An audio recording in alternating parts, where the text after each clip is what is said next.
बातमी रेल्वे प्रवाशांसाठी खास आहे। पाहूया आपण काय नेमकी रेल्वे प्रवाशांसाठीची ही महत्त्वाची बातमी आहे। रेल्वे प्रवासादरम्यान जी ब्लँकेट वापरली जातात ती ब्लँकेट महिन्यातून एकदाच धुतली जातात। खुद्द केंद्रीय रेल्वे मंत्र्यांनी याबाबतची माहिती दिली आणि त्यामुळे हे ब्लँकेट किती अस्वच्छ असतील याचा अंदाज येईल। रेल्वेमध्ये एसी डब्यातून प्रवास करणाऱ्या प्रवाशांना बेडशीट, उशी आणि एक ब्लँकेट दिलं जातं आणि यामध्ये बेडशीट आणि उशीचे कव्हर हे प्रत्येक प्रवासानंतर धुतले जातात।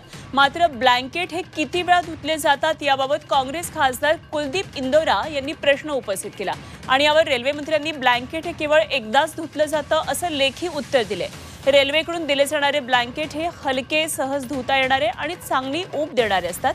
त्यामुळे प्रवाशांना प्रवासादरम्यान आरामदायी असा अनुभव मिळतो असंही त्यांनी या उत्तरामध्ये म्हटलंय।